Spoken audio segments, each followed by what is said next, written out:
Hello friends, कैसे हैं आप लोग। मैं आज का हमारा टॉपिक है बैटरीज़। आज का हमारा टॉपिक क्या है? बैटरीज़। तो हम पढ़ने जा रहे हैं कि बैटरीज़ क्या होती है। और मैं आपको बता दूं आपके इंफॉर्मेशन के लिए कि ये इलेक्ट्रोकेमिस्ट्री का पार्ट 4 वीडियो है, जो कि मैंने जितने भी उसके पहले वाले टॉपिक है मैं डिस्कस कर चुका हूँ कि व्हाट इज़ नस्ट इक्वेशन सारे डिस्कस कर चुका हूँ, गैल्वेनिक सेल डिस्कस कर चुका हूँ, इलेक्ट्रोलाइटिक सेल डिस्कस कर चुका हूँ, फैराडेज लॉ डिस्कस कर चुका हूँ। ये जो है हमारे इम्पॉर्टेंट टॉपिक्स हैं जो कि मैं डिस्कस कर चुका हूँ। फ्रेंड्स, अब हमारा टॉपिक है नेक्स्ट, जो कि है बैटरीज़। बैटरीज़ एक थ्योरेटिकल कॉन्सेप्ट है जो कि हमें पढ़ना बहुत ज़रूरी है। बैटरीज हमारा किसका एग्जाम्पल है? बैटरीज हमारी जो है हमारी किसका एग्जाम्पल है? बैटरी का पहली बात तो वर्क क्या होता है? बैटरीज का वर्क ये होता है कि ये केमिकल एनर्जी को, मतलब यहाँ पे ये क्या होता है, ये केमिकल एनर्जी को किस में कन्वर्ट करते हैं? इलेक्ट्रिकल एनर्जी में। केमिकल एनर्जी को इलेक्ट्रिकल एनर्जी में कन्वर्ट करती हैं। फ्रेंड्स, इसलिए ये एग्जाम्पल्स होती हैं गैल्वेनिक सेल का। किसकी एग्जाम्पल होती हैं? गैल्वेनिक सेल की। मतलब गैल्वेनिक सेल का भी वर्क क्या होता है? गैल्वेनिक सेल का वर्क क्या होता है? फ्रेंड्स, मैं आपको बता दूं, गैल्वेनिक सेल का वर्क होता है केमिकल एनर्जी को इलेक्ट्रिकल एनर्जी में कन्वर्ट कर दे। बस इलेक्ट्रोलाइटिक में क्या होता है? इलेक्ट्रोलाइटिक में जस्ट उल्टा होता है। इलेक्ट्रोलाइटिक में ये होता है कि जब हम किसी भी सेल के थ्रू इलेक्ट्रिसिटी प्रोवाइड कराते हैं इलेक्ट्रोलाइट को, तो उसके जो आयंस होते हैं वो टूट जाते हैं और इलेक्ट्रोड में आके चिपक जाते हैं, जिससे हमें वो आयंस प्योरली फॉर्म में मिल जाते हैं। यही हम इलेक्ट्रोलिसिस के थ्रू करते हैं। फ्रेंड्स, एक छोटा सा कॉन्सेप्ट मैं आपको फिर समझाने जा रहा हूँ, ध्यान से देखिएगा। ये देखिए गैल्वेनिक सेल किस चीज़ों से बनी होती है? गैल्वेनिक सेल कोई भी अगर सेल बनी होती है, कोई भी सेल बनी होती है, गैल्वेनिक बने या कोई भी बने, कोई भी सेल बने, किस चीज़ों की बनी होती है? सेल किस चीज़ की बनी होती है? पहली जो वो चीज़ होती है हमारा क्या? इलेक्ट्रोलाइट।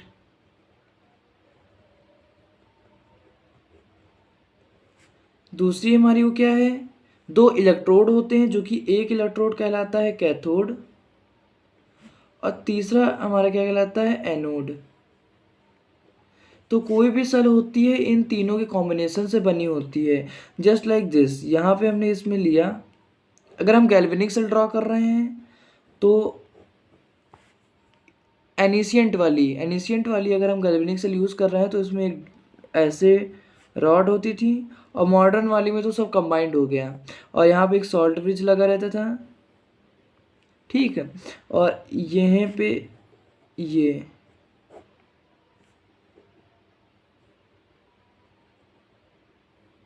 कुछ ऐसा, और यहाँ पे गैल्वेनोमीटर लगाया था। गैल्वेनोमीटर लगाने से इलेक्ट्रिसिटी ऑटोमेटिक फ्लो होने लगती है। ये गैल्वेनोमीटर लगा रहता था। फ्रेंड्स, यहाँ पे क्या होता था, हमारे पास तीन चीज़ें क्या क्या हैं? दो हो गए इलेक्ट्रोड, पहली चीज़ हमारी क्या है? इलेक्ट्रोलाइट, जो कि क्या है? ये हमारे क्या है? इलेक्ट्रोलाइट है। ये हमारे इलेक्ट्रोलाइट है, इलेक्ट्रोलाइट। ये दोनों चीज़ें हमारे क्या है? एनोड है, सॉरी इलेक्ट्रोड है। ये हमारा जो नेगेटिव होता है गैल्वेनिक सेल में वो एनोड होता है, ठीक है। और जो गैल्वेनिक सेल में ये हमारा पॉजिटिव टर्म क्या होता है? कैथोड होता है।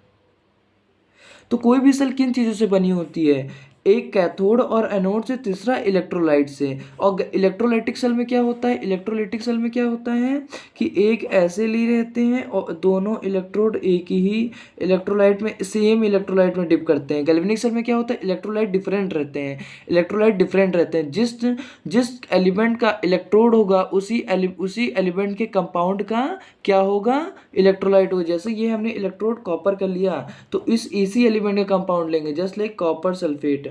और हमने यहाँ पे अगर जिंक लिया तो यही हम कहते हैं कंपाउंड लेंगे, जिंक सल्फेट। ये हमें ध्यान देना है, ठीक है। अब ऐसा ही, अब ये क्या है? Electrolysis cell. इलेक्ट्रोलिसिस क्या होता है? मतलब आयंस का ब्रेक होना। यहाँ पे ये हम जब इसको इलेक्ट्रिसिटी प्रोड्यूस करेंगे तो इसको प्रोवाइड जैसे मैंने करा, आयंस पॉजिटिव वाले इधर और नेगेटिव वाले इधर भागना शुरू कर देंगे। सो ऐसी कुछ रिएक्शंस होती हैं। तो ये तो इलेक्ट्रोलाइटिक सेल है, इसमें हम इलेक्ट्रिसिटी इलेक्ट्रोलाइट को देते हैं। सो हमें ये नहीं पढ़ना है, हमें क्या पढ़ना है, हमें पढ़ना है ये बैटरीज होती हैं। बैटरीज ऐसे ही बनी होती हैं। ये कुछ साल्ट ब्रिज तो नहीं लगता है, क्योंकि ये ओल्ड कॉन्सेप्ट हो गया है। अब मॉडर्न कॉन्सेप्ट के हिसाब से कुछ इसकी अरेंजमेंट ऐसी होती हैं कि ये बैटरीज यूज की जाती हैं। और उसमें बैटरी की खासियत क्या होती है, बैटरी खासियत ये चीज़ होगी, एक इलेक्ट्रोलाइट होगा, मतलब इलेक्ट्रोलाइट बैटरीज गैल्वेनिक सेल में क्या खासियत है उसकी कि इलेक्ट्रोलाइट तो होगा, प्लस कैथोड होगा, प्लस एनोड होगा। ये तीन चीज़ जरूर होंगी। इन्हीं चीज़ों के कॉम्बिनेशन से बैटरीज बनता और जनरली बैटरीज और गैल्वेनिक सेल बनती है। तो अब ऐसे हम बात कर रहे थे व्हाट इज़ बैटरीज। तो बैटरीज क्या होती हैं, ये एक थ्योरेटिकल कॉन्सेप्ट है। हम जितने पढ़ेंगे कि what is batteries, types of batteries, और बैटरीज के टाइप्स क्या होते हैं, बैटरीज कैसे बनती हैं और उनकी क्या क्या रिएक्शन होती हैं, क्या क्या रिएक्शन होती है, एक कैथोड पे रिएक्शन होती है, एक एनोड पे रिएक्शन होती है। तो इतना चीज़ें याद रखना हमारे लिए बहुत ही ज़्यादा कन्फ्यूजिंग होगा, बहुत ही ज़्यादा कॉम्प्लिकेटेड होगा। तो ऐसा तो नहीं हो सकता है कि हम सारी चीज़ें याद कर ले एक बार में। तो ऐसा बिल्कुल भी नहीं हो सकता है फ्रेंड्स। सो इसीलिए मैं आपको बता दे रहा हूँ और मैं आपको अच्छे से एक्सप्लेन कर दूंगा कि बैटरीज होती क्या है। जनरली आप इतने मैच्योर तो हो ही गए होंगे कि आपको पता ही होगा कि बैटरीज क्या होती हैं। बैटरीज वही होती है जो हमारे वॉचेस में यूज़ होती हैं, जो हमारे रिमोट्स में यूज़ होती हैं, जितने भी टॉयज़ आते हैं और रिमोट से चलते हैं उसमें यूज़ होती हैं। तो आपको आई होप इतना तो पता ही होगा, इतना तो आइडिया होगा कि बैटरीज क्या होती हैं और बैटरीज का वर्क क्या होता है। अब हम लोग क्लास 12th में हैं, थोड़ा सा और कॉन्सेप्ट को इन्हेंस करेंगे और जानेंगे उसकी डीपली कॉन्सेप्ट की जो बनते हैं बैटरीज कैसे बनती हैं, क्या क्या रिएक्शन होती हैं। आप थोड़ी सी स्टडी को हम तो हायर लेवल पे लेके जा रहे हैं, इसीलिए हम पढ़ने जा रहे हैं बैटरीज। आप जानते तो थे बैटरीज क्या होती थी। अब हम पढ़ेंगे कौन सा इलेक्ट्रोलाइट भरा होता है, कौन से एलिमेंट उसमें पार्टिसिपेट करते हैं और क्या क्या रिएक्शन होती है। अगर रिएक्शन होती है तो एनोड और कैथोड पे कौन सी रिएक्शन होती है। तो ये कुछ इंपॉर्टेंट टर्म्स है जिसको हम यहाँ पे पढ़ेंगे। आपको ये सब याद नहीं करना है। जनरली कोई पेपर में आता नहीं है कि आप बताइए रिएक्शन लिखिए कि जो मरकरी सेल है उसके एनोड पे कौन सी रिएक्शन होती है। ये कोई एग्जाम में नहीं आता है, बस आपकी इंफॉर्मेशन के लिए पढ़ाया जा रहा है। तो इस कॉन्सेप्ट को याद मत करिए, बस आप एक बार दो समझ लीजिए और एक बार समझ के 2 से 3 बार इसको रीड कर लीजिए। आप कोई कॉन्सेप्ट बिल्कुल 100% श्योरिटी से मैं कह रहा हूँ कि आपको कोई कॉन्सेप्ट आ जाएगा। तो ठीक है, अब मैं यहाँ पे लाइन वाइज लाइन इसको रीड कर रहा हूँ, अच्छे से एक्सप्लेन करूँगा। आपको कहीं भी डाउट अराइज होता है तो कमेंट बॉक्स में कमेंट करके बताइए। सो फ्रेंड्स, यहाँ पे हम स्टार्ट करते हैं पढ़ना। Cells or uh batteries involves redox reaction, energy produces in the redox is converted in electrical energy. मतलब ये तो हमने पढ़ा ही था कि जो हमने पढ़ा था कि जो सेल में रिएक्शन होती है इलेक्ट्रोड, मतलब जो एक इलेक्ट्रोड होता है और एनोड और एक इलेक्ट्रोड होता है कैथोड।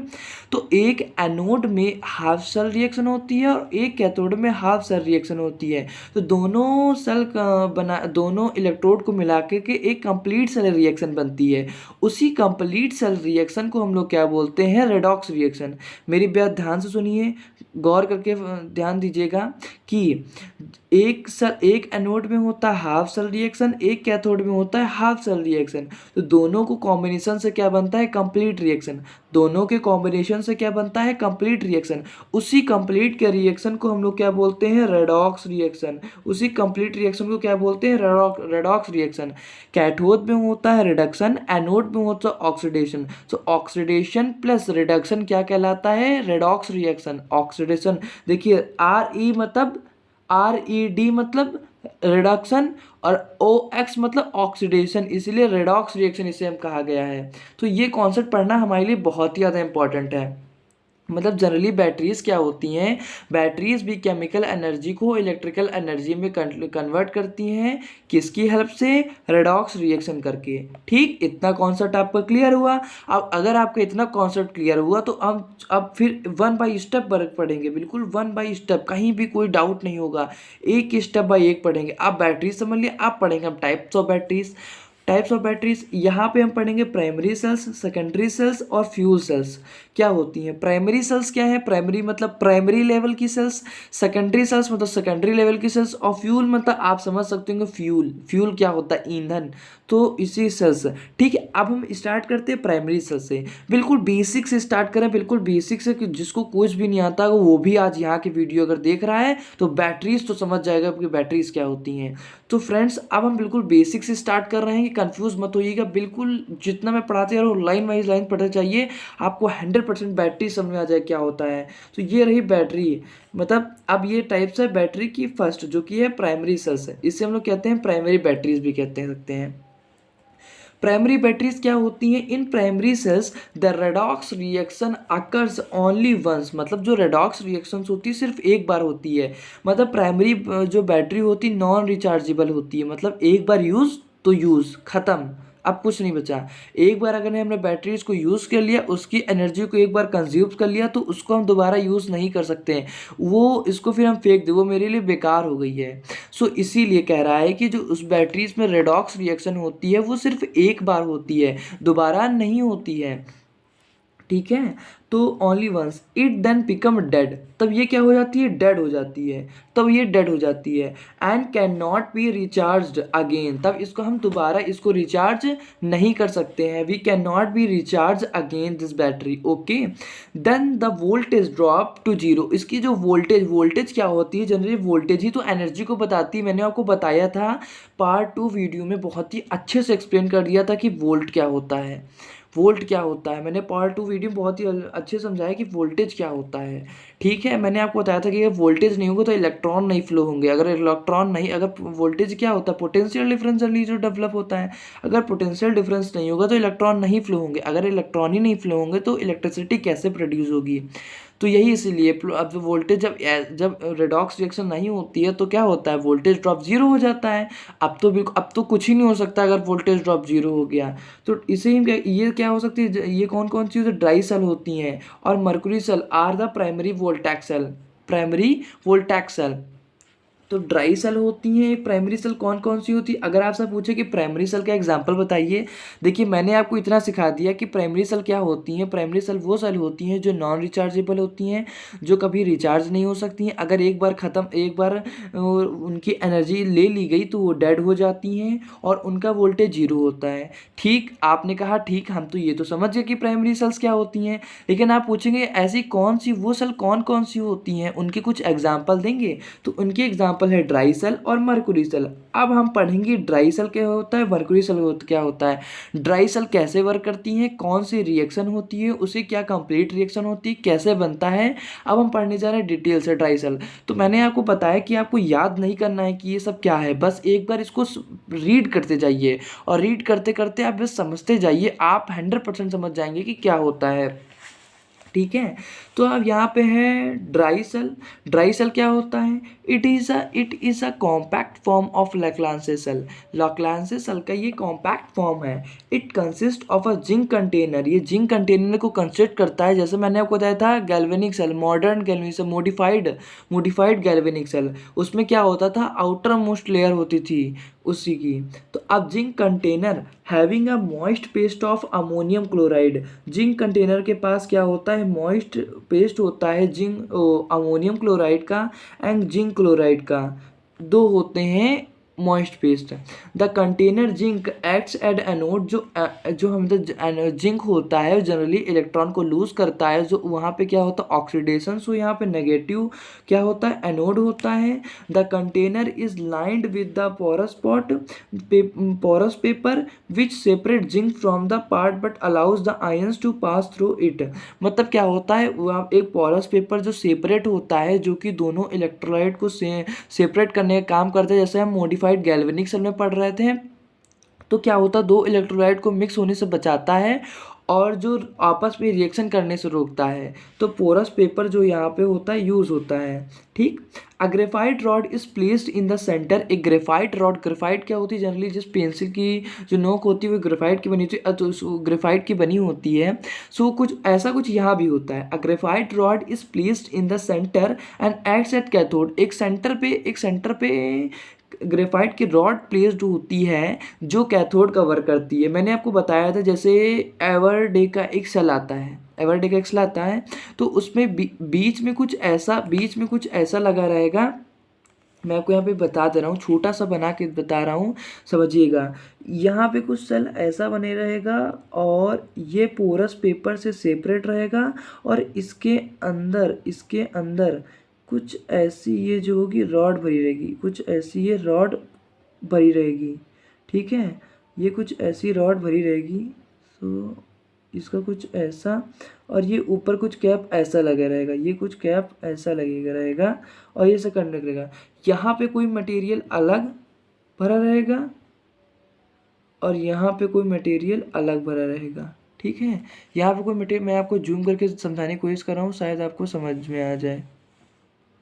तो देखिए यहाँ मटेरियल अलग भरा रहेगा, यहाँ पे मटेरियल अलग भरा रहेगा, ठीक है। अब ये क्या ड्राई सेल कहने का, ड्राई सेल ये कह रहा है कि मान लीजिए ये जो आपकी क्या है, ये साइड जो आपकी क्या है आए जिंक, ये क्या है जिंक, ठीक है, ये क्या है जिंक है, ये जिंक है। और ये जो कैथोड भरा है ये आपका कैथोड कोई भी हो सकता है, कॉपर ले लीजिए, ठीक है, कॉपर ले लीजिए। सो यहाँ पे जो अब ये जो है ये पोरस पेपर है, इस इलेक्ट्रोलाइट को और इस इलेक्ट्रोलाइट को सेपरेट करने का काम करता है, इस इलेक्ट्रोलाइट को और इस इलेक्ट्रोलाइट को सेपरेट करने का काम करता है। सो इसीलिए पोरस पेपर यहाँ पे लगाया जाता है। अब ये जो है कैथोड जो है पॉजिटिव काम करेगा और ये एनोड जो है ये नेगेटिव काम करेगा। सो कुछ ऐसी रिएक्शंस होती हैं।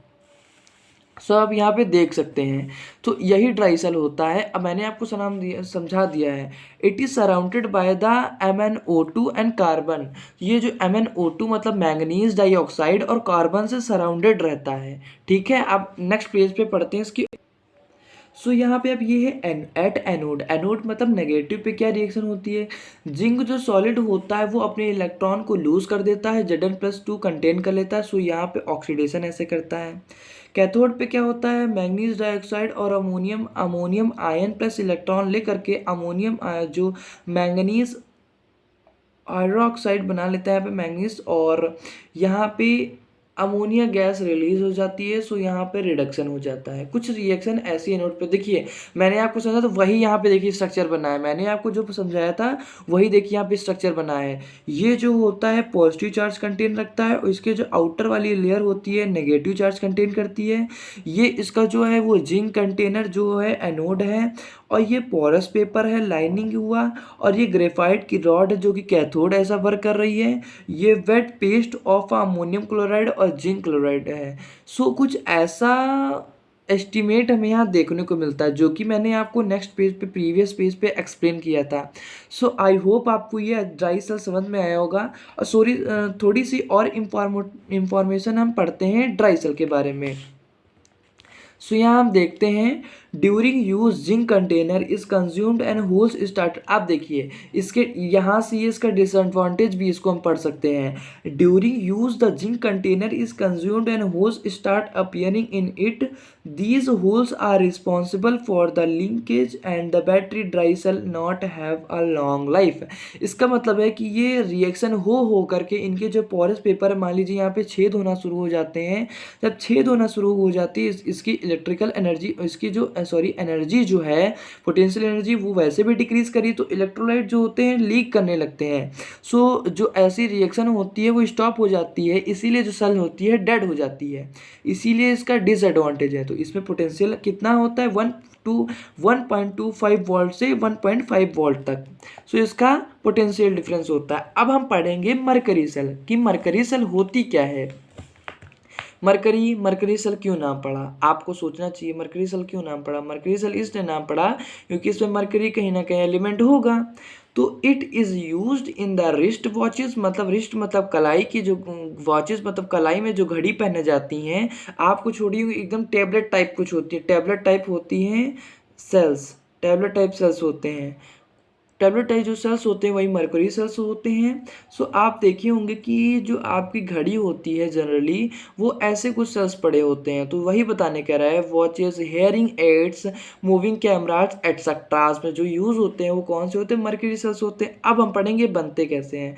इन दीज सेल्स, ऐसी सेल्स में जिंक, देखिए कोई भी एलिमेंट अगर मरकरी के साथ है तो उसे अमलगम बोलते हैं। देखिए यहाँ पे लिखा भी है, जैसे इसे क्या बोलेंगे, zinc amalgam. Is anode a paste of mercuric oxide and a carbon is cathode. Carbon क्या होता है, कैथोड होता है, और एक पेस्ट होता है मरकरिक ऑक्साइड का। अब हम थोड़ी सी और डिटेल्स पढ़ते हैं इसके नेक्स्ट पेज में। सो देखिए, a paste of KOH and zinc oxide is electrolyte a give a constant voltage of 1.35 volt। मतलब a paste of KOH and zinc oxide is electrolyte, मतलब इसमें जो भरा होता है वो पेस्ट भरा होता है इसका, KOH का एंड ZnO का, जिंक ऑक्साइड का, इस जो कि इलेक्ट्रोलाइट करता है और हमें वोल्टेज कितना प्रोवाइड कराता है, 1.35 वोल्ट का। तो इसमें होता क्या है, जो आउटर सरफेस होती है और अपर सरफेस होती है कार्बन कैथोड की जनरली होती है, ये होती है, ये हमारी ये जो होती है, ये जो कुछ होता है ये किसका होता है, कार्बन कैथोड होता है। ये कितना क्या होता है, कार्बन कैथोड। ये हमारा होता है कार्बन कैथोड, ठीक है, कार्बन कैथोड होता है। और ये जो हमारा भरा होता है ये जिंक कंटेनर होता है जो कि एनोड का वर्क करता है। और ये जो होता है मरकरिक ऑक्साइड KOH का पेस्ट भरा होता है यहाँ पर। और ये जो पोरस पेपर होता है सेपरेशन काम करता है, मैंने आपको पहले ही बताया था कि पोरस पेपर का वर्क क्या होता है। सो हमने ये बताया मरकरी सेल। अब हम पढ़ेंगे एनोड और कैथोड पे कौन सी रिएक्शन होती है। एनोड पे रिएक्शन होती है जिंक जब 2 मोल लेता है हाइड्रोक्साइड के बनाता है, zinc oxide plus water plus 2 electron lose कर देता है, सो यहाँ पे ऑक्सीडेशन करता है। मैंने आपको बताया था बैटरीज में जहाँ भी होगा एनोड पे ऑक्सीडेशन होगा, कैथोड में रिडक्शन होगा। तो यहाँ पे मरकरी ऑक्साइड प्लस वाटर, यही 2 इलेक्ट्रॉन जो लूज करता है वही 2 इलेक्ट्रॉन कैथोड लेता है और मरकरी लिक्विड फॉर्म में रिलीज करता है, 2 हाइड्रोक्साइड आयंस रिलीज हो जाती हैं। ऐसे ही यहाँ पे रिडक्शन होता है। अब हम पढ़ते हैं ऐसे ही यहाँ पे सेकेंडरी सेल्स, कि सेकेंडरी सेल्स होती क्या है। Secondary cells, those cells which can be recharged are called secondary cells। मतलब जो सेल जिनको हम रिचार्ज कर सकें, ध्यान सुनिए कि मैं फिर से बता रहा हूँ, जो सेल्स जिनको हम रिचार्ज कर सकें उन्हें हम क्या बोलते हैं, सेकेंडरी सेल्स। उन्हें हम क्या बोलते हैं, सेकेंडरी सेल्स। मतलब जो दो cells which can be recharge is called secondary cells. A good secondary cell can undergo a large number of charging and discharging cycle. मतलब जो सेकेंडरी सेल्स होती है उसमें large number of charging and discharging होती है। आप सोच रहे होंगे सेकेंडरी सेल में ऐसा क्या होता है जो चार्ज होती है। मान लीजिए एक बार जो रिएक्शन हुई एनर्जी देने में हुई, ठीक है। अब जब वो लूज करता है तो वो रिएक्शन रिवर्स हो जाती है, जो रिएक्शन हुई वो रिएक्शन रिवर्स हो जाती है। तो आयंस एक बार बने, फिर एक बार टूटे, फिर एक बार बनाने में फिर इनको एनर्जी दी गई, बन गए तो एनर्जी कंज्यूम कर रहे हैं, एनर्जी दे रहे हैं, फिर वो टूट गए, एनर्जी देने में वो टूट गए, फिर हमने उनको एनर्जी दी, फिर वो बन गए और फिर वो एनर्जी आगे दे रहे हैं। तो ऐसा ही क्या होता है, आयंस बनते और बिगड़ते रहते हैं। सो यही क्या होता है, इसको एनर्जी प्रोवाइड कराता है, यही होता है चार्जिंग एंड डिस्चार्जिंग। अब ऐसी कौन सी होती है, लेड स्टोरेज बैटरी इन्हें कहते हैं। तो कैथोड पे क्या होता है, एनोड पे क्या होता है, इलेक्ट्रोलाइट कौन सा होता है। हम पढ़ेंगे कैथोड कौन से होते हैं, एनोड कौन से होते हैं, इलेक्ट्रोलाइट कौन से होते हैं। किसका, ये सब किसका, ये सब है लेड स्टोरेज बैटरी। ये किसका है, लेड। लेड मतलब सब पीबी जिसे रिप्रेजेंट किया जाता है। तो लेड स्टोरेज बैटरी, जो लेड के थ्रू स्टोरेज किया जाएगा, बैटरी बनी होगी, उसे क्या बोलते हैं, लेड स्टोरेज बैटरी। अब कैथोड किसका बना होगा, एनोड किसका बना होगा, इलेक्ट्रोलाइट किसका बना होगा, वो भी किसका, लेड का, वो भी किसका, लेड स्टोरेज बैटरी का। तो अब वन बाय वन पढ़ते हैं हम। कैथोड का क्या होगा, grid of lead packed with lead oxide. Grid of lead का होगा, पैक्ड कितना होगा, लेड ऑक्साइड का होगा। एनोड प्योरली लेड का बना होगा। और इलेक्ट्रोलाइट किसका हो, concentrated sulphuric acid 38% by mass, मतलब 38% बाय मास होगा। और अदर उसमें जो क्या होगी, कंसनट्रेटेड होगा सल्फ्यूरिक एसिड। सो अब हम पढ़ते हैं नेक्स्ट पेज में। सो फ्रेंड्स यहाँ पे क्या होता है, ऐसी सेल्स का ईएमएफ क्या होता है, ऐसी सेल्स का ईएमएफ होता है 1 सेल। देखिए पहले ये समझा रहा हूँ फिर आपको ये बताऊंगा। ये जो लेड सेल होती है कुछ ऐसे अरेंज होती है। ये जो हमारे ये हैं, ये हमारे क्या हो गए, ये हमारे एनोड मतलब वो हो गए हमारे एनोड इलेक्ट्रोड्स हो गए, कैथोड इलेक्ट्रोड्स हो गए। ये ऐसे कुछ इलेक्ट्रोड्स होते हैं, ये 3 एनोड होते हैं, 3 इलेक्ट्रोड होते हैं। एक इलेक्ट्रोड की जो वो पोटेंशियल डिफरेंस यानी वोल्ट होता है, ईएमएफ होता है, वो 2 वोल्ट होता है। ऐसे ही 6 होती हैं, तो 6 दूना 12 वोल्ट टोटल होता है। 6 दूना 12 वोल्ट टोटल होता है, हर एक का 2 वोल्ट होता है। तो इनका स्ट्रक्चर देखिए बने कैसे होते हैं। इसमें इलेक्ट्रोलाइट भरा है, इलेक्ट्रोलाइट सल्फ्यूरिक एसिड का भरा है। लेड प्लेट्स हैं, ये लेड प्लेट्स हैं। और ये जो कैथोड की हैं, ये लेड प्लेट्स हैं packed with the lead dioxide. Lead dioxide के साथ प्लेट है और डाइल्यूट सल्फ्यूरिक एसिड इसमें भरा हुआ है। ठीक, अब ये देखिए कुछ ऐसे अरेंज हैं, ऐसे अरेंज है। अब यही चार्ज होंगी, डिस्चार्ज होंगी, चार्ज होंगी, डिस्चार्ज होंगी, और क्या करेंगी, सेकेंडरी बैटरी काम करेंगी। अब हम देखेंगे ऐसे ही टाइम में यहाँ एनोड में क्या रिएक्शन होती है और कैथोड में क्या रिएक्शन होती है। सो फ्रेंड्स, एनोड पे क्या रिएक्शन होती है, जो लेड होता है सल्फेट आयन के साथ रिएक्ट करके लेड सल्फेट बनाता है और 2 इलेक्ट्रॉन लूज करता है। जो इलेक्ट्रॉन लूज करता है उन्हें हम ऑक्सीडेशन बोलते हैं। आप देखिए मैंने कम से कम इतनी बार ऑक्सीडेशन रिडक्शन आपको समझाया होगा। तो अगर आपको ऑक्सीडेशन रिडक्शन नहीं समझ आया तो आपको 100% ऑक्सीडेशन रिडक्शन आ गया होगा। अगर अब भी आपको नहीं समझ में आया तो कमेंट करके हमें ज़रूर बताएं। सो अब यहाँ पे देखिए एट कैथोड में होगा, कैथोड में क्या होगा, जो lead oxide plus sulphate ion यहाँ पे मिलेगा और प्लस 4 हाइड्रोजन के आयन मिलेंगे, तो क्या बनेगा यहाँ पे, lead sulphate plus 2 mole of water, यही रिडक्शन होगा। जो जो हमें ओवरऑल रिएक्शन मिलेगी वो क्या होगी, lead plus lead oxide plus 2 mole of sulphuric acid, then it will gives out 2 lead sulphate, 2 mole of lead sulphate and 2 mole of water. अब ऐसे ही सेकेंडरी बैटरी का हम नेक्स्ट एग्जांपल पढ़ेंगे जो कि है निकिल कैडमियम स्टोरेज सेल। क्या है निकिल कैडमियम स्टोरेज सेल, ये क्या है आप भाई पढ़ेंगे हम लोग, ये क्या है, ये किस वाला का नाम है। तो ये जो निकिल कैडमियम स्टोरेज सेल है, it is a rechargeable cell, it contains a cathode metal grid contain a nickel oxide immersed in a KOH solution. ये जो क्या होती है, मेटल जो ग्राइड होती है, मतलब जो मेटल ग्राइड होती है निकल ऑक्साइड की बनी होती है, और ये डुबोई किस में होती है, डुबोई जाती है KOH के सोल्यूशन में। एनोड तो प्योरली कैडमियम का बना होता है। इलेक्ट्रोलाइट किसका होता है, KOH का होता है। अब इसकी कुछ और इंफॉर्मेशन हम इसके नेक्स्ट पेज में पढ़ते हैं। When cell is used, following reaction take place at electrode. मतलब जब हम सेल को यूज़ करते हैं, उसकी एनर्जी लेना कंज्यूम करते हैं, हम जब किसी से काम लेते हैं, किसी सेल से काम लेते हैं, यानी क्या काम लेते हैं, उसकी एनर्जी को ले रहे हैं। जब एनर्जी को ले रहे हैं तो कैथोड पे क्या रिएक्शन होगी और एनोड पे क्या रिएक्शन होगी, फिर देखेंगे। फिर ओवरऑल कंप्लीट रिएक्शन क्या होगी, किसकी, सेल की, ये हम पढ़ेंगे। तो कैथोड में क्या होगी, जो निकिल ऑक्साइड होगा 2 मोल ऑफ वाटर से मिलेगा और 2 इलेक्ट्रॉन लेगा, तो निकिल हाइड्रोक्साइड बनाएगा और 2 मोल ऑफ हाइड्रोक्साइड के रिलीज होंगे, वहाँ पे क्या होगा, रिडक्शन होगा। कैडमियम 2 हाइड्रोक्साइड मोल जब लेगा तो कैडमियम हाइड्रोक्साइड बनेगा, 2 मोल ऑफ रिलीज करेगा, यही क्या होता है, ऑक्सीडेशन होता है। ओवरऑल रिएक्शन क्या होगी, निकल oxide plus cadmium plus water plus निकल हाइड्रोक्साइड एंड कैडमियम हाइड्रोक्साइड बनाएगा।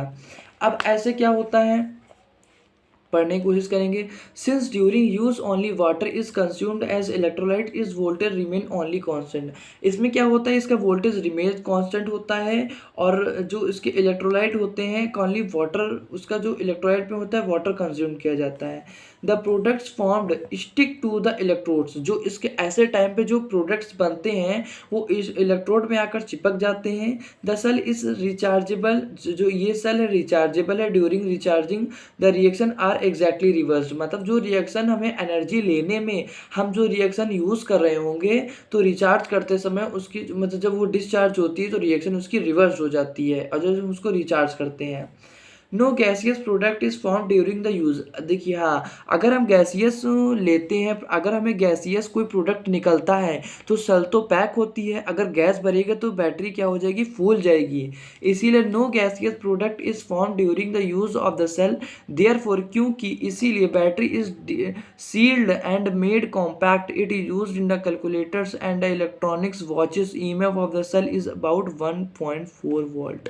ईएमएफ कितना होता है, 1.4 वोल्ट। फॉल्ट होता है। तो आई होप फ्रेंड्स आप समझ गए होंगे कि जो बैटरीज होती हैं उसमें कोई गैसियस प्रोडक्ट नहीं निकलता है, क्योंकि अगर इसको ये अच्छे से सील होती हैं, अगर गैसियस प्रोडक्ट फॉर्म हो तो बैटरी दब भी सकती है और बैटरी फुल भी सकती है। सो इसीलिए ये है सेकेंडरी बैटरी का एक एग्जाम्पल। दो एग्जाम्पल मैंने आपको प्राइमरी सेल, प्राइमरी बैटरी और सेकेंडरी सेल और सेकेंडरी बैटरीज के बताएं। सो आई होप फ्रेंड्स आपको समझ में आ गया होगा। अगर मैं इसको लिखता ना, आपको समझाते समझाते लिखता जाता तो ये वीडियो काफ़ी लंबी हो जाती और काफ़ी आपको बोरिंग महसूस होती। तो इसीलिए मैंने इसको लिख दिया है, फिर मैं आपको अच्छे से समझाया हूँ। अगर मैं आपको अच्छे से नहीं समझा पा रहा हूँ तो कमेंट बॉक्स में बताइए कि यार मुझे समझ नहीं आ रहा है। सो ऐसे भी हम पढ़ते हैं नेक्स्ट टॉपिक, जो कि हमारा है फ्यूल सेल और fuel battery. So fuel cell क्या है, अब हम पढ़ेंगे फ्यूल सेल क्या है। फ्यूल सेल जनरली क्या होता है, जो फ्यूल यानी ईंधन से बना होता है। तो production of electricity by thermal plants, production of electricity by thermal plant is not a very efficient method. ये कोई बहुत ज़्यादा इफिशिएंट मेथड तो नहीं है। And it is produces a pollution also. और अब हम थर्मल प्लांट से जब क्या करते हैं, इलेक्ट्रिसिटी प्रोड्यूस करने की कोशिश करते हैं, तब क्या होता है, पॉल्यूशन तो बहुत ही ज़्यादा निकलता है। In thermal plants chemical energy is produces by the combustion of fossil fuels, मतलब फॉसिल फ्यूल्स की रिएक्शन करा के, कंबसन करा करके हम इलेक्ट्रिसिटी को प्रोड्यूस करते हैं। वो फॉसिल फ्यूल क्या है, सच एज अ कोल हो गया, गैस ऑयल हो गया, etceteras. The heat produce is use for converting water into high pressure steam. जो इसकी एनर्जी है वो कंज्यूम की जाती है वाटर की हाई स्टीम से, प्रेशर की। It then into a run turbine to produce electricity. ऐसे टाइम इससे प्रेशर से जो क्या होता है, हम टरबाइन यानी पवन चक्की को नचाने की कोशिश करते हैं, जिससे क्या होता है इलेक्ट्रिसिटी, जिससे हम रिजल्ट क्या मिलता है कि इलेक्ट्रिसिटी प्रोड्यूस होती है। अब क्या होता है, the efficiency of thermal plants is only 40%। उसकी एफिशिएंसी मतलब वो क्षमता उसकी क्या है, इलेक्ट्रिसिटी दे मात्र 40%, मात्र 40%। बट द गैल्वेनिक सेल, जो गैल्वेनिक सेल्स अतः जो हमारी गैल्वेनिक सेल्स होती हैं, directly converted into chemical energy into electron, जो केमिकल एनर्जी को डायरेक्टली इलेक्ट्रिकल एनर्जी में कन्वर्ट करती हैं। एंड इज हाईली इफिशियंट, और ये हाईली एफिशिएंट होती हैं। It is now possible to make such cells which react are fed continuously to the electrodes and the products are removed from the electrolyte compartment। मतलब इसमें क्या होता है कि जो इसके सेल्स होते हैं, रिएक्टेंट्स होते हैं, फेड पड़ जाते हैं continuously to electrode and the products are removed from the electrolytic compartments. So कुछ ऐसा यहाँ पे होता है। तो यहाँ पे जो फॉसिल फ्यूल यानी फ्यूल जो सेल होती है, इतनी हमारी यूजफुल नहीं होती है, क्योंकि इसमें एनर्जी भी हमें ज़्यादा लगती है और इफ़िशियंसी भी हमें बहुत कम मिल रही है। और उससे एक सबसे बड़ा नुकसान कि वहाँ पे पॉल्यूशन होता है। और इससे बढ़िया हमारी क्या है, गैल्वेनिक सेल है, जो कि डायरेक्ट केमिकल एनर्जी को इलेक्ट्रिकल एनर्जी में कन्वर्ट करती है। आप पढ़ेंगे galvanic cell which converts the energy of combustion. Galvanic cell ऐसी सेल है जो कंबसन की एनर्जी को, combustion energy of fuel such as the hydrogen, methane, methanol etcetera directly to the electrical energy are called fuels है। जो इन चीज़ों को directly किस में कन्वर्ट कर दे, इलेक्ट्रिकल एनर्जी के, इनकी केमिकल एनर्जी को इलेक्ट्रिकल एनर्जी में कन्वर्ट कर दे, उन्हें क्या कहते हैं, हम फ्यूल सेल कहते हैं। अब हम पढ़ेंगे कि a successful cell is a hydrogen oxygen fuel cell. Fuel cell की जो सक्सेसफुल सेल है वो कौन सी सेल है, a successful cell is a hydrogen oxygen fuel cell. क्या है, hydrogen oxygen fuel cell. So हम पढ़ेंगे hydrogen oxygen fuel cell contain two porous carbon electrodes. दो पोरस कार्बन को कंटेन करता, अपने पास रखता है। दीज इलेक्ट्रोड्स आर पढ़ रहे थे impregnated with suitable catalyst such as silver, platinum. ये जो हमारे कैटलिस्ट क्या हो, silver, platinum, cobalt oxide etcetera. A concentrated solution of KOH और NOH acts as electrolyte। अब यहाँ पे इलेक्ट्रोलाइट कौन सा होता है, concentrated KOH या NOH। This solution is placed between two carbon electrodes। दो कार्बन इलेक्ट्रोड्स के बीच में ये सोल्यूशन भरा जाता है, कौन सा, KOH और NOH का। one carbon electrodes at cathode and another one is anode. Hydrogen gas is bubbled through anode and O2 gas is bubbled through. hydrogen gas कहाँ से होती है? एनोड से बबल्ड होती है. ऑक्सीजन गैस कैथोड से बबल्ड होती है during the following reaction. So reaction क्या है? कैथोड पे ये रिएक्शन होती है, oxygen plus 2 mole of water plus 4 electron consume करके 4 मोल ऑफ क्या बनाता है? हाइड्रोक्साइड आयन रिलीज करता है, जो कि रिडक्शन प्रोसेस है. एनोड में क्या होता है? Hydrogen gas plus 2 mole of hydroxide consume करके 2 मोल ऑफ वाटर बनाता है, 2 इलेक्ट्रॉन लूज करता है, जो कि ऑक्सीडेशन प्रोसेस है. सो यहाँ पे ओवरऑल रिएक्शन क्या हुई कि 2 mole of hydrogen mixed with 1 mole of oxygen to form water. ये वाटर बनाता है. तो ऐसे में क्या होता है? यही स्टीम में कन्वर्ट किया जाता है हाईली प्रेशर में. यहाँ से वाटर देखिए आउट हो रहा है. ये 2 कार्बन रॉडें हैं, जो कि एक एनोड है, जो कि एक कैथोड है. अब ये anode of porous containing suitable catalyst concentrated aqueous KOH और NH यहाँ पे फिल किया जाता है. इन दोनों के बीच एक सुटेबल कैटलिस्ट रखा जाता है. यहाँ से ऑक्सीजन गैस दी जाती है, यहाँ से हाइड्रोजन गैस दी जाती है. देखिए सिंपल है, कुछ ज़्यादा है ही नहीं. बस देखिए हमारा खत्म. Hydrogen oxygen fuel cell. So ये थी information about the fuel cell, secondary cell और प्राइमरी सेल. मैंने आपको समझा दिया बैटरी क्या है. सो यहाँ पे हम ख़त्म करते हैं बैटरी के कॉन्सेप्ट को और आगे नेक्स्ट टॉपिक की ओर बढ़ते हैं, जो कि मैं आपको बताने जा रहा हूँ कि यहाँ पे हमने क्या क्या पढ़ लिया और अब क्या क्या पढ़ेंगे. सो फ्रेंड्स, आप देख रहे होंगे कि यहाँ पे हमने बैटरी टॉपिक था. जैसे हमने बैटरी तो पढ़ लिया, टाइप्स ऑफ बैटरीज पढ़ ली, प्राइमरी बैटरीज पढ़ ली, सेकेंडरी बैटरीज पढ़ ली, और एक और एक्स्ट्रा हमने बैटरीज पढ़ ली, जो कि हमारी है फ्यूल सेल. और अब हम पढ़ेंगे रेजिस्टेंस क्या होता है, रेजिस्टेंस का उल्टा कंडक्टेंस क्या होता है, रेजिस्टिविटी क्या होती है, रेजिस्टिविटी की उल्टी कंडक्टिविटी क्या होती है, मोलर कंडक्टिविटी क्या होती है, इक्विवेलेंट कंडक्टिविटी क्या होती है. इसके बाद हम पढ़ेंगे variation of lambda M with the change in consideration. उसके बाद हम फिर पढ़ेंगे measurement of conductance and conductivity. फिर लास्ट टॉपिक हम पढ़ेंगे कोलरॉज लॉ. इसके बाद हमारा चैप्टर हो जाएगा कंप्लीट. सो फ्रेंड्स, अब यहाँ पे आप देखते रहिए हमारी वीडियो को एंड तक. आपको कहीं भी कोई भी टॉपिक नहीं समझ में आ रहा है, ये पूरा 12 स्टैंडर्ड का है, जो कि बहुत ही ज़्यादा आपके लिए मायने रखता है जेई और नीट की प्रिपरेशन से. सो फ्रेंड्स, इसको वॉच करते रहिए टिल एंड तक. सो फ्रेंड्स, आप लोग अपने फिजिक्स टॉपिक में पढ़े होंगे रेजिस्टेंस क्या होता है, और रेजिस्टिविटी क्या होता है. आपने इतना फिजिक्स में तो पढ़ा ही होगा. रेजिस्टेंस क्या होता है? किसी के द्वारा, अब यहाँ पे रेजिस्टेंस किस में है? यहाँ पर केमिस्ट्री है, तो केमिस्ट्री में क्या होता है? इलेक्ट्रोलाइट. तो इलेक्ट्रोलाइट्स जो करंट को फ्लो होने में जो ऑब्स्टिकल्स प्रोड्यूस करेगा, मतलब जो रुकावट पैदा करेगा, वही क्या होता है? रेजिस्टेंस होता है. लेकिन अभी हमें क्या पढ़ना है? यहाँ पे पढ़ना है रेजिस्टेंस का उल्टा कंडक्टेंस. और रेजिस्टिविटी क्या होती है? मतलब एक मोल में कितने आयंस होते हैं, यानी एक मोल्स में वो कितना इलेक्ट्रिसिटी कंटेन करती है. रेजिस्टिविटी एक मोल में कितना इलेक्ट्रिसिटी कंटेन करती है, उसे क्या कहलाता है? उसका क्या रेजिस्टिविटी कहलाता है. या एक मोल में कितना उसको हिंड्रेंस प्रोड्यूस होता है, रुकावट प्रोड्यूस होती है, क्या कहलाती है? उसकी रेजिस्टिविटी कहलाती है. तो यहाँ पे हम रेजिस्टेंस का उल्टा कंडक्टेंस और रेजिस्टिविटी की उल्टी कंडक्टिविटी को पढ़ेंगे. सो यहाँ पे हम पहली हेडिंग लगाते हैं रेजिस्टिविटी का उल्टा, जो कि इसे हम क्या बोलते हैं? Specific resistance. यहाँ पे जनरली अगर हम पढ़ना चाहें तो रेजिस्टिविटी यहाँ पे हम डाल के पढ़ सकते हैं. सो यहाँ पे हम पढ़ेंगे क्या होता है स्पेसिफिक रेजिस्टेंस हम बोल दें इसे, या फिर हम इसे बोल दें स्पेसिफिक रेजिस्टेंस, या फिर इसे हम बोल दें रेजिस्टिविटी. क्या बोल दें? रेजिस्टिविटी. इसको इसे हम रो से रिप्रेजेंट करते हैं. इसे किससे रिप्रेजेंट करते हैं? रो से रिप्रेजेंट करते हैं. सो यहाँ पे हमारे साथ होता क्या है? सो फ्रेंड्स, रेजिस्टिविटी कुछ ऐसे डिफाइन की जा सकती है कि यहाँ पे हम इसे ऐसे लिख सकते हैं कि जो रेजिस्टेंस हम फाइंड करते हैं तो फिजिक्स में कैसे कर देते हैं?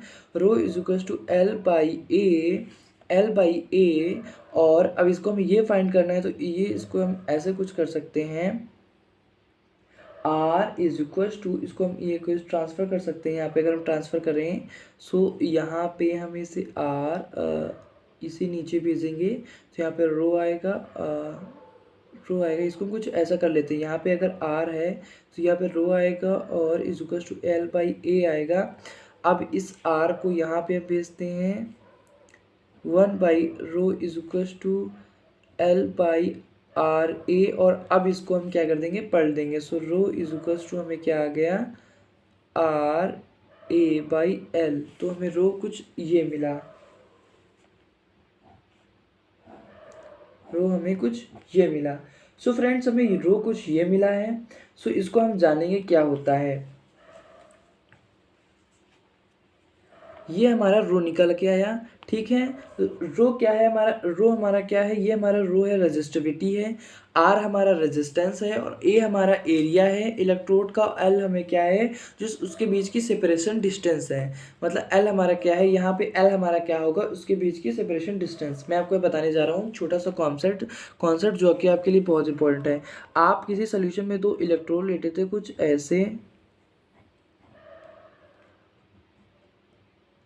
सो यहाँ पे क्या होता है कि इन दोनों के बीच के जो सेपरेटेड डिस्टेंस उसको हम एल से लिखते थे, और इन दोनों के इलेक्ट्रोड के एरिया को किससे रिप्रेजेंट करते थे, ए से रिप्रेजेंट करते थे।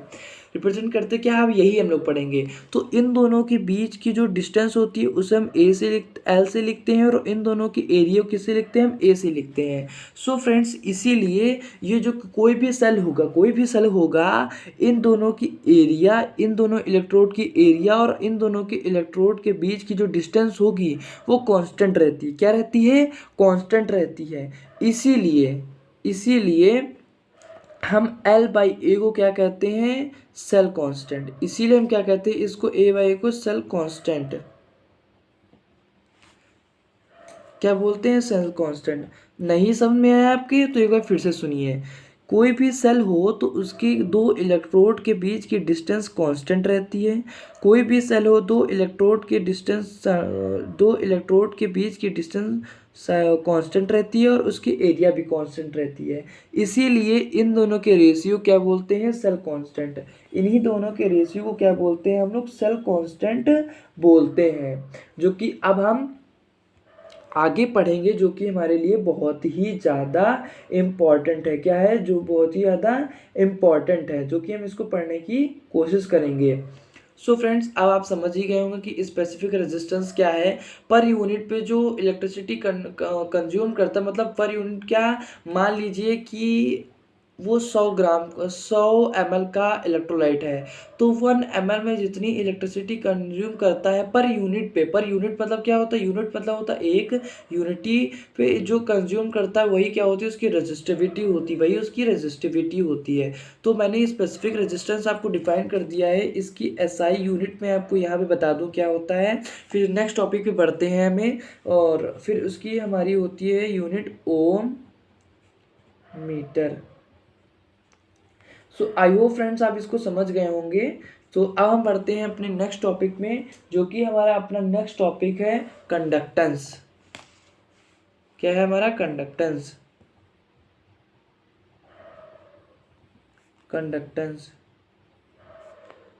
जो हमें जनरली किससे रिप्रेजेंट करते हैं, C और G से रिप्रेजेंट करते हैं।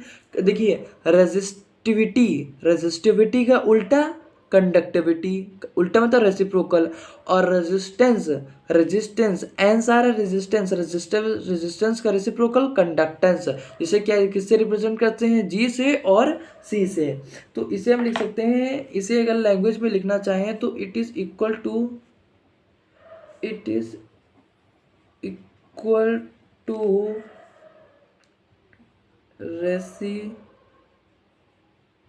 रेसिप्रोकल ऑफ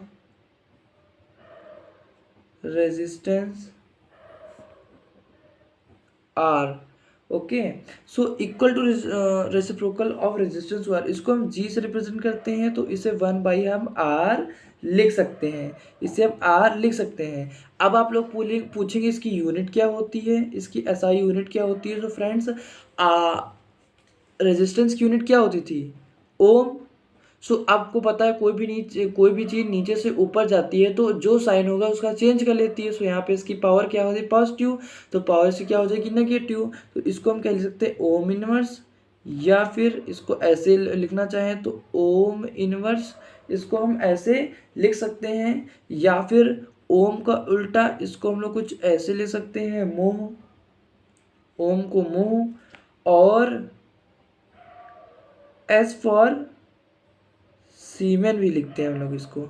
सो इसकी ये 3 यूनिट बहुत ही ज़्यादा इंपॉर्टेंट होती हैं। आपको एमसीक्यू में पूछ सकता है कि सीमेन किसकी यूनिट है, या कंडक्टेंस की बताएं। 4 ऑप्शन दे देगा, 3 गलत ऑप्शन दे देगा और सीमेन एक बीच में यूनिट रख देगा, पूछेगा कि कंडक्टेंस की यूनिट कौन सी करेक्ट है। सो आपको ये यूनिट आनी चाहिए। ये 1 मार्क्स में एमसीक्यू पूछ सकता है, जो कि आपके लिए बहुत ही ज़्यादा इंपॉर्टेंट है। सो अब पढ़ने जा रहे हैं रेजिस्टेंस को उल्टा, कंडक्टेंस पढ़ लिया, अब हम पढ़ने आ रहे हैं कंडक्टिविटी।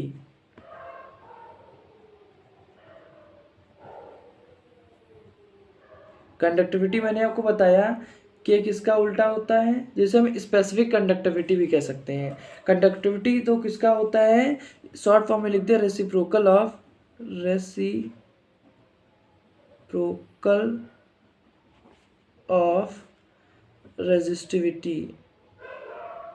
रेजिस्टिविटी। रेसिप्रोकल ऑफ किसका, रेजिस्टिविटी का। तो यानी इसको हम कैसे, इसको जनरली हम रिप्रेजेंट किससे करते हैं, मैंने आपको ये बताना ही भूल गया कि इसको जनरली किससे रिप्रेजेंट करते हैं। इसको हम रिप्रेजेंट करते हैं कप्पा से। किससे रिप्रेजेंट करते हैं, कप्पा से। केमिस्ट्री में जो स्पेसिफिक रेजिस्टेंस को किससे रिप्रेजेंट करते हैं, कप्पा से। सो कुछ ये ऐसा लिखा जाता है, कुछ कैसा लिखा जाता है, कप्पा ऐसा लिखा जाता है, ठीक है। अगर मैं आपको स्पेलिंग बताऊं, कप्पा की होती है कप्पा, ऐसे कप्पा लिखा जाता है, ठीक है। रेसिप्रोकल किसका होता है, रेजिस्टिविटी का होता है। तो इसीलिए कप्पा किसका, जो कप्पा होता है रेसिप्रोकल होता है, किसका होता है, रेजिस्टिविटी का। किसका होता है, रेजिस्टिविटी का। और रेजिस्टिविटी क्या होती है, मैंने आपको बताया था, रेजिस्टिविटी ये होती है, मतलब इसको हम लिख सकते हैं L/R मल्टीप्लाइड बाय ए, ठीक है। सो एल, तो कप्पा को कैसे लिख सकते हैं, R/A मल्टीप्लाइड बाय L/A। जो L/A है हमारा क्या है, सेल कांस्टेंट है। ये हमारा क्या है, सेल कांस्टेंट है, सेल कांस्टेंट हमारा हो गया। और जो 1/R यानी रेसिप्रोकल ऑफ R, उसे किससे हम लिखते थे, G से लिखते थे। उसे हम किससे लिखते थे, G से लिखते थे। So here kappa is equal to क्या हो गया, ये हो गया, ये 2 टर्म इंट्रोड्यूस हो गए। इसको किससे लिखते थे हम लोग, G से लिखते थे, multiplied by cell constant L/A। So kappa कुछ ऐसा भी लिखा जा सकता है, कप्पा कुछ ऐसा भी लिखा जा सकता है। सो फ्रेंड्स, अगर मैं साइड में इसकी यूनिट बताने की कोशिश करूं, यहीं पे अगर साइड में आपको बताने की कोशिश करूं कि इसकी यूनिट क्या होगी, तो इसकी यूनिट क्या होगी, सेल कांस्टेंट है। सेल कांस्टेंट तो है, सेल कांस्टेंट क्या होता है, यहाँ पे हम देख सकते हैं, सेल कांस्टेंट को हम ऐसे लिख सकते हैं।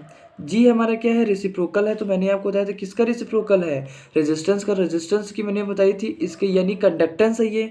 कंडक्टेंस की यूनिट मैंने क्या बताई थी, आपको बताई थी कि ओम इनवर्स, क्या बताई थी, ओम इनवर्स। और लेंथ क्या होती है, लेंथ को मीटर, या देखिए अब जो सेल होती है मीटर, और जो सेल की जो इलेक्ट्रोड की डिस्टेंस होगी मीटर में तो हो गई नहीं, बहुत ही पास होती है, लगभग इतनी पास। तो क्या होगी, इनको सेंटीमीटर में लिखते हैं, बल्कि सेंटीमीटर में नहीं, हमको मिलीमीटर में लिखना चाहिए। बहुत ही जो मर्क्यूरी जैसी सेल होती है बहुत ही ज़्यादा पास होती हैं।